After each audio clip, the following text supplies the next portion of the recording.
আগেই বলে রাখি, আমার এই ব্লগটা কিন্তু অনেক দিন আগের, মানে প্রায় 2 সপ্তাহ হয়ে গেল। ছোটো ছোটো করে ভিডিও করে রেখেছিলাম, বাট যেহেতু এক্সাম চলছিল সেই জন্য পরে আর এডিট করা হয়নি। তো ভাবলাম এখন তো এক্সাম শেষ হয়ে গেছে, তো চলো ভিডিওটাকে এডিট করা যাক। তো এই যে সেই দিন ছিল 14ই সেপ্টেম্বর, সানডে। তো রাত্রিবেলায় প্রচুর জামা কাপড় সব ভিজিয়ে রেখেছিলাম। তো সকালবেলায় কাচাকুচি করে সকালবেলায় ছাদে এসে একটু ব্রাশ করে নিলাম, যেটা আমার প্রতিদিনের রুটিন আর কি, মানে মালবাজার আসলে যেটা আমি করি। তারপরে সে দেখি যে এই যে ও একটু ঘরে বসেই মানে একটু এক্সারসাইজ করছে।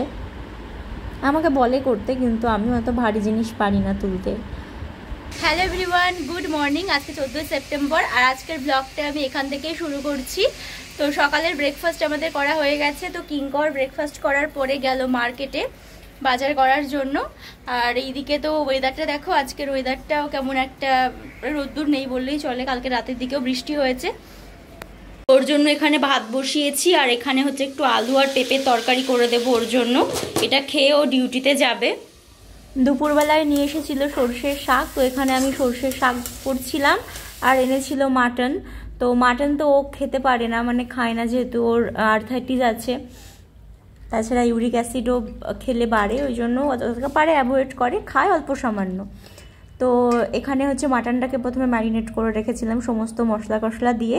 আর যেহেতু রসুন খেতে খুব ভালো লাগে মাংসের মধ্যে, আমরা মাংস মানে চিকেন মটন যাই করি না কেন, দুটো তিনটে আমরা রসুন দিয়ে দিই। ওটা খেতে আমার ভীষণ ভালো লাগে, ও এটা পছন্দ করে খেতে। তো এই দিকটাতে আমি ম্যারিনেট করে রাখলাম। তারপরে হচ্ছে যেমন রান্না করি সেভাবে এইদিকে রান্নাটা বসিয়ে দিয়ে দিয়েছিলাম। হ্যাঁ, এক হাতে রান্না করা আর এক হাতে ভিডিও করা খুব সমস্যা হয়।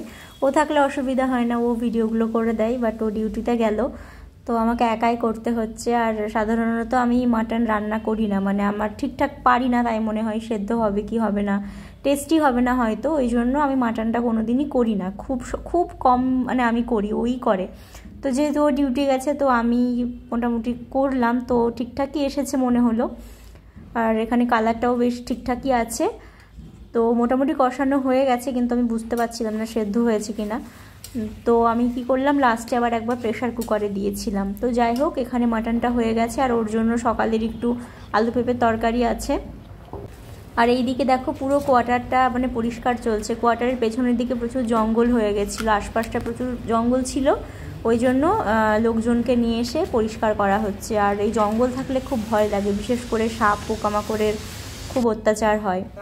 তো ওই যে চালটা নিয়ে এসেছিলো, তো চাল শেষ হয়ে গেছিলো বলে ও 10 কিলোর যে বস্তাগুলো হয় সেগুলো নিয়ে এসেছিলো। তো ওর পছন্দ হচ্ছিল না, ঘরে এসে আবার ভাবছিল চেঞ্জ করবে কিনা। তারপরে যখন রান্নাটা করলাম, তো চালটা বেশ ভালোই ছিল। খাসির মাংস দিয়ে কেমন খেলে বলো? ভালো ভালো। এদিকে ডাকি বলো। অনেকদিন পর বউটি খুব সুন্দর রান্না করছে। আমি ভালোই রান্না করি। এদিকে ডাকি বলছো না যে খুব সুন্দর হয়েছে।